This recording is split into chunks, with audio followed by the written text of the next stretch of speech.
Hi, everybody. Good morning, good afternoon, and good evening.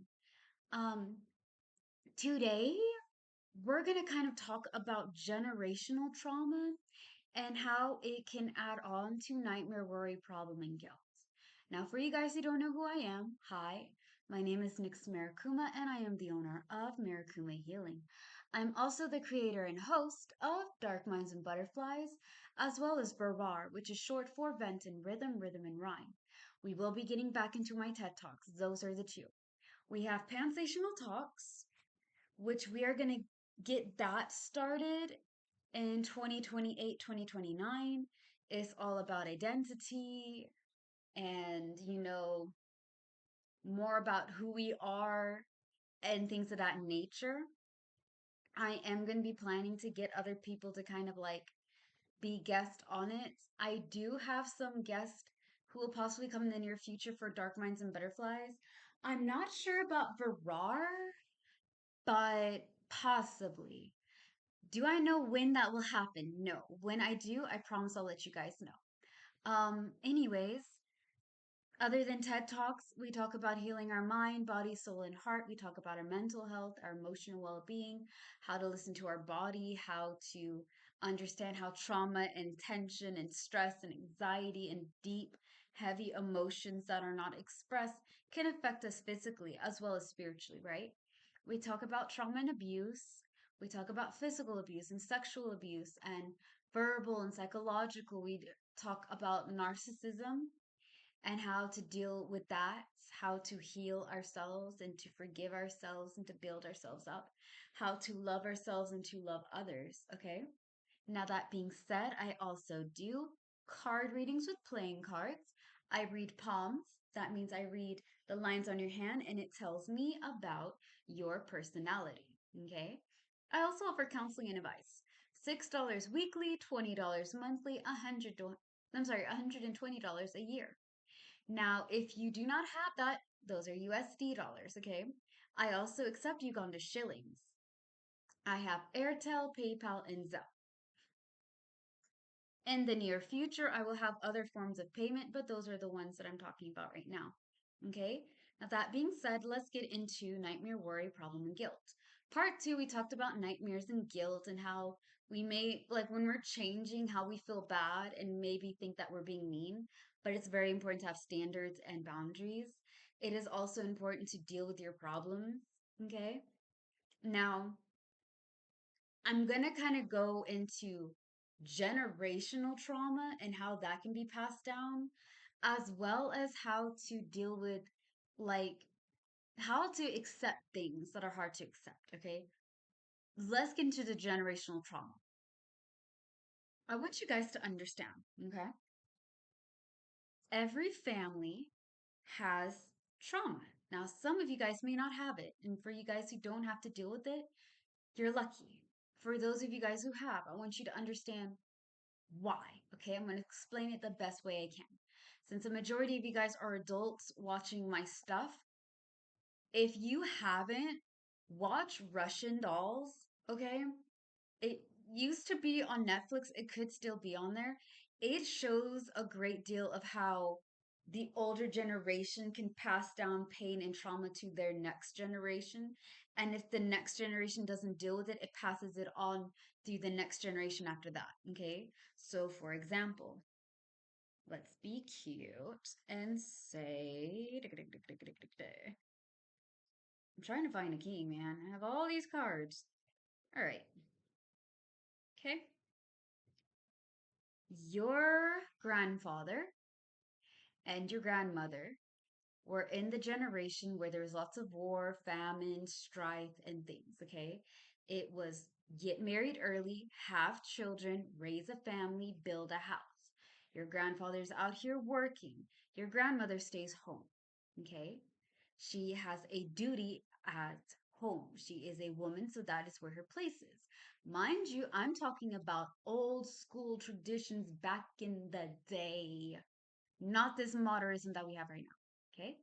So your grandfather works, your grandmother stays home. She has, let's be cute, she has four children. Okay? She has an older girl, a son, and a daughter. Now, the two oldest are in charge of the youngest. Okay.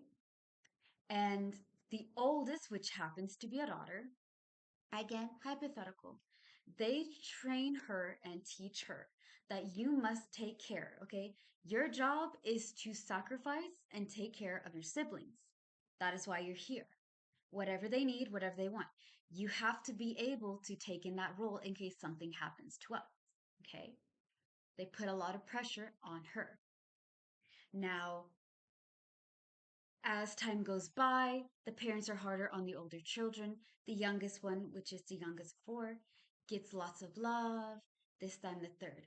But each child sees a different version of their parents. The oldest one sees a disciplinary, okay? The father and the mother are very stern and strict. This is my job. This is what I have to do. There is no other. I do not live for myself. I live for my siblings. I live for my family. I have to support my family. I have to lift them up, right? Now, the second oldest, I have to make sure, since I am the man of the house. I'm the second oldest. I am the first man, right? So it is my job to support and protect my family, to lift each other up, to correct everybody when they're doing something wrong. I am the second dad. So the oldest daughter is the second mom. The oldest son is the second dad. Now, the youngest, the baby of the family, is not very close to the oldest, right? Because there is resentment of not living their life and having to take care of everybody, they forget to fill in their own cup. So that builds up resentment. But nobody talks about resentment. Nobody talks about their feelings. Because in this family, talking about your emotions is weak. You do as I say when I say it, and that's how it is done. Okay, again, generational things. Different time, different era. There is no time to experience your emotions and express yourself and to take time to heal. Mind you, the father has trauma. He lost his family in the war. He doesn't talk to his siblings. The family drifted. The mother has trauma. She has lost her child. She has fought through the war. She's trying to keep her family safe. And she is stressed out continually. They are both trying to survive. The husband is working all around, traveling with his job.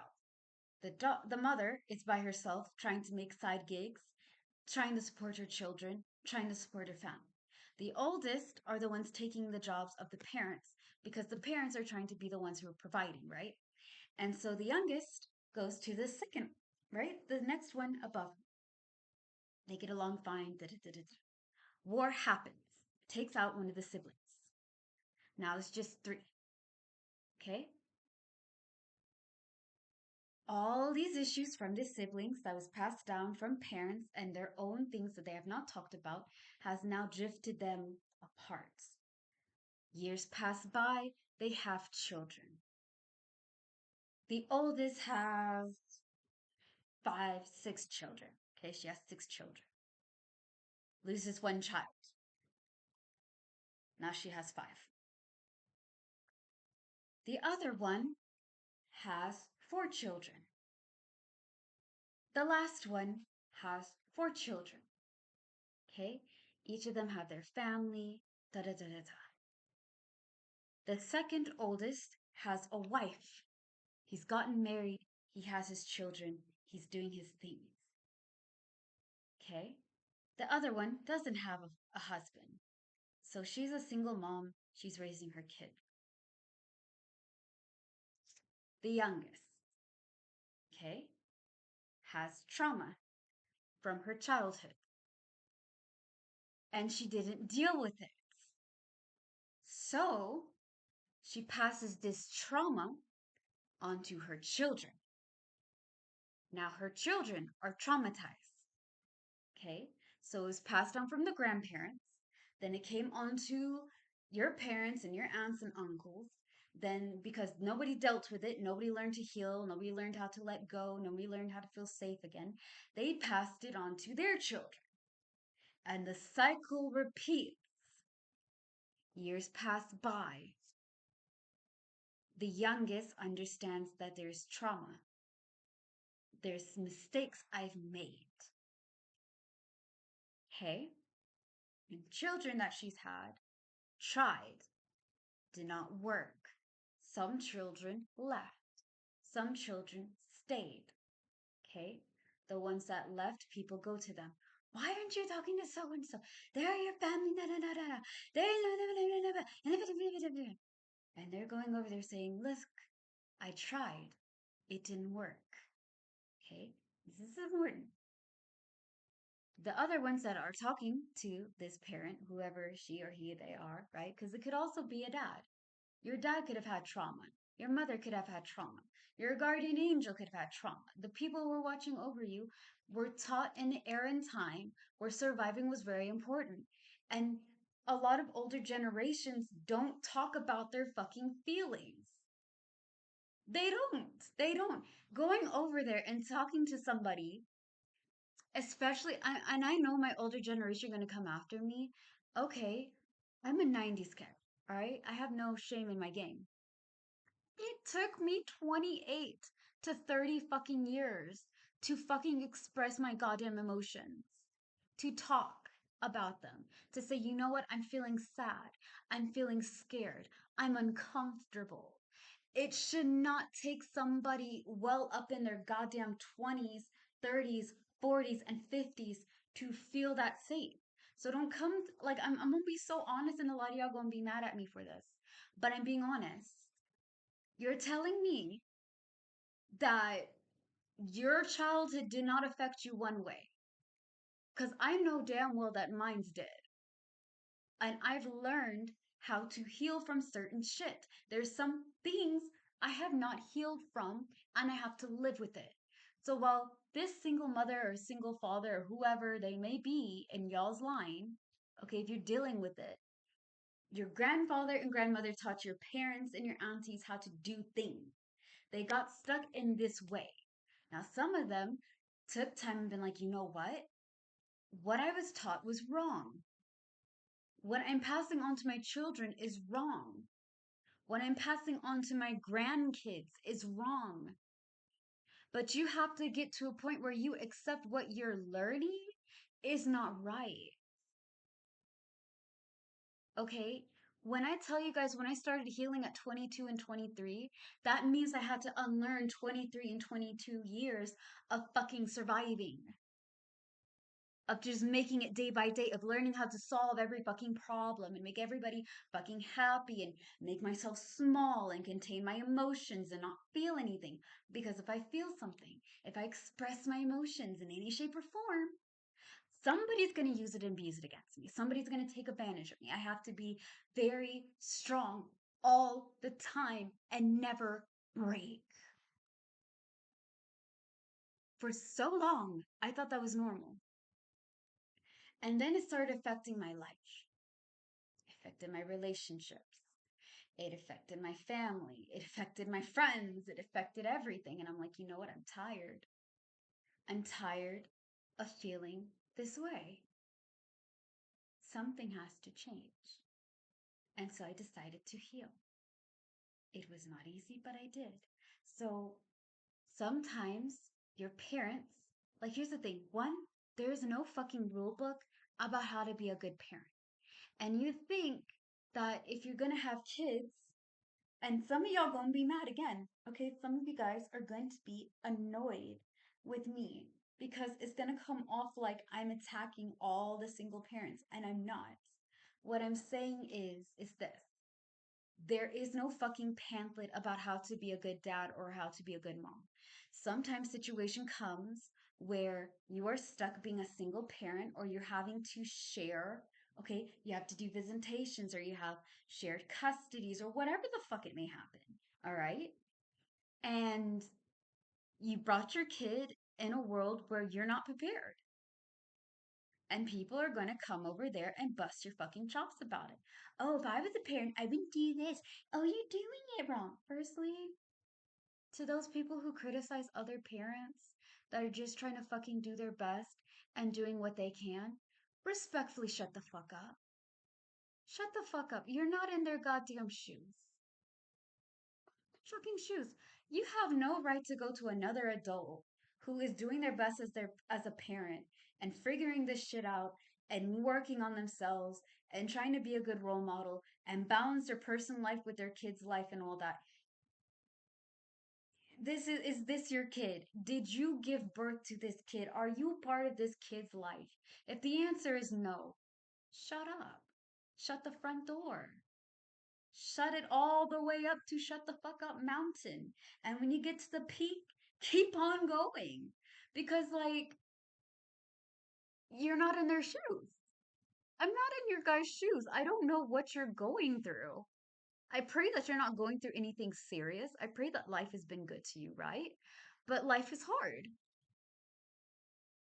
It's hard. And you don't always feel like you're doing your best.